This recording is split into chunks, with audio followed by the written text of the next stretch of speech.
Raymond, I want to go over the Raymondisms because we're building out a course and we built a fundamental of your tips for selling online. It's great to have you here.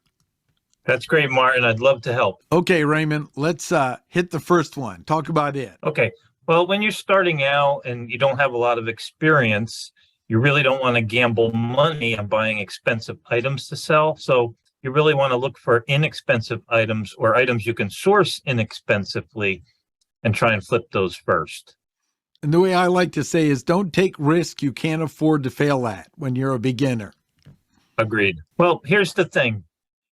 If you source an item at a thrift store or a garage sale and it sells really fast, it sells really well, you made a profit, it might be hard to find that item again. So it's not really scalable.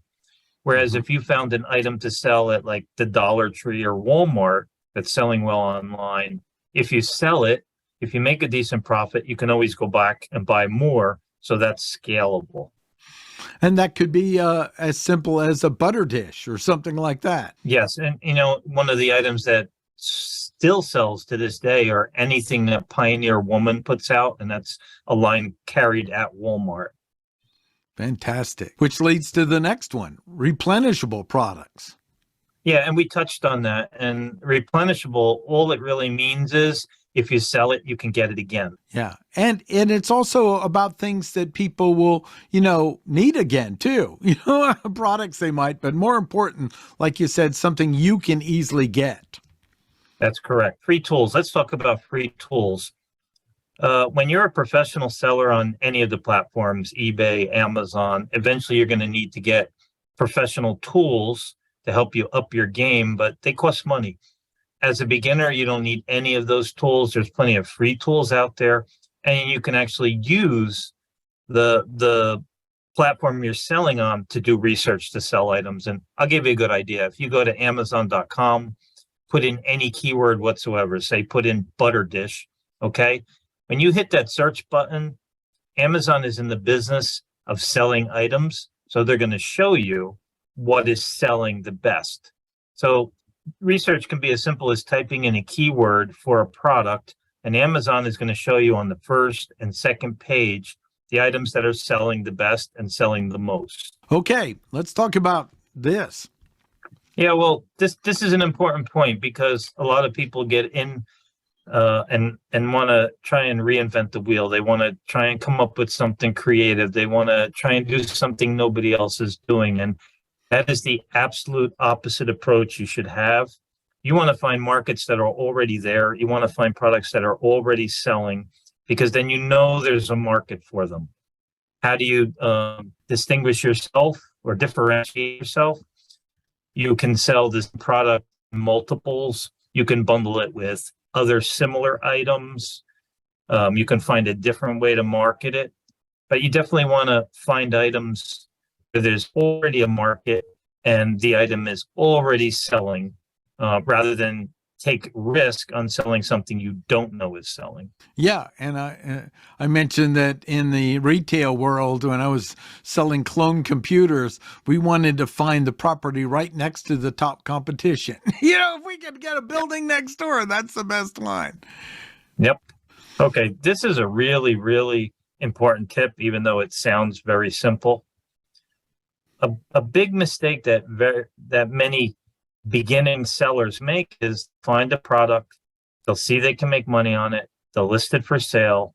When it sells, then they go and try and figure out how to ship it and figure out how much it's going to cost to ship it. And they could actually end up losing money. Mm-hmm. So it's the best practice to figure out your shipping cost for any particular item and figure out the shipping solution, which means whether it's going in a box or a poly bag or a flat rate mailer. You want to figure out all of these things before you even list the product for sale. Yeah. So if I were going to sell, let's say, comic books, it would be important that I'd figure out what would be the mailer, how much will that cost to get that mailer, and then might I look up a zip code in California or something to get an idea of cost for shipping, especially if I wanted to price it high enough for offering free shipping? Well, let me tell you what I do. I'm mostly based in Florida, so I will take a zip code in Washington State, and I will figure out what the shipping cost is to that particular location. And I know that if something sells there, or if it sells closer to me, I'll actually save money. But I've picked a maximum shipping distance that I'll have to pay for, and so that I can put that number into my listing, so that when it does sell, that I already know that I can handle the shipping cost. Pay attention to the terms of service, man. Every platform has their rules, don't they? Yeah, and here's the problem. Most people do not read the terms of service, and the first time they even think about reading the terms of service is when they get hit with a violation or they get a suspension. Some of these platforms, Amazon especially, will cut you zero slack. You violate their terms and they will take some sort of action.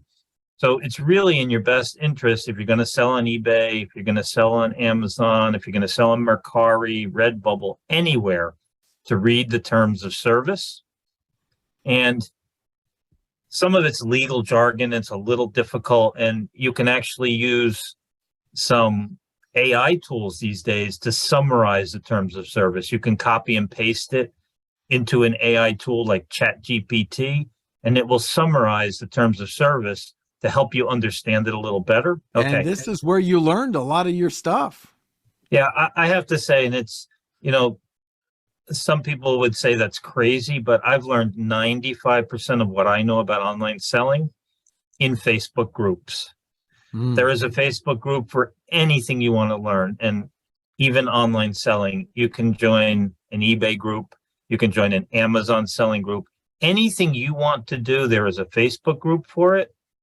And the good thing is, we live in a 24/7 world, and you can literally find answers to your questions or problems 24 hours a day. Because if you have an eBay question and everybody in your part of the world is asleep, somebody in Australia is awake and could potentially answer it for you. Yeah, and I want to add to that. Number one, do your search first before you ask the question and see if someone else answered it. And Great the other point. one, Many of the Facebook groups have, in the tabs, they have a files section, and there's always resources in the files section.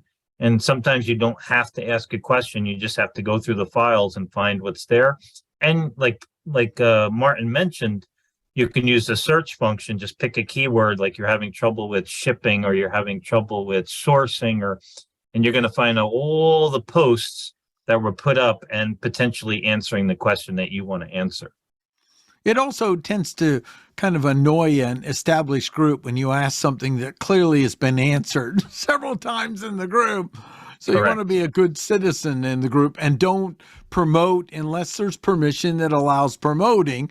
The other thing I found is if you share, this is what I figured out so far, but here's I'm stuck, it shows effort. It doesn't show you're just lazy and want someone to answer all your questions. That's 100% correct. And the last thing I'm going to add on it is so important is realize your time really is money. So in all these, you're learning to figure out how to get this as efficient as possible, especially if you have an established business and you're adding on other income streams. All of this, you have to think of how much does it take time to do it. And one of the things I love the most, Raymond, is the amount of research you do on something before you launch. You really do quite a bit to go, okay, which one of these items seems like there's a lot of demand and someone's not filling this hole. And Raymond, I use a term in my training called the Aikido of marketing. Look for the holes where your customer has a need and your competition is not filled. And you seem to have the same value. Yeah, and one of the ways to do that especially is there are people that either love or hate one platform or another. So if you can find an item on Amazon that's selling really well, but it's not selling on eBay, you can sell that item on eBay because there are people that will never buy on Amazon and prefer to buy on eBay, and vice versa. Well, this was great. This is at least a good starting point, and it's exciting to collaborate on the course with you. So I appreciate it, Raymond. I'll put any links below that you want to share for people to find out what you're working on next. That sounds great.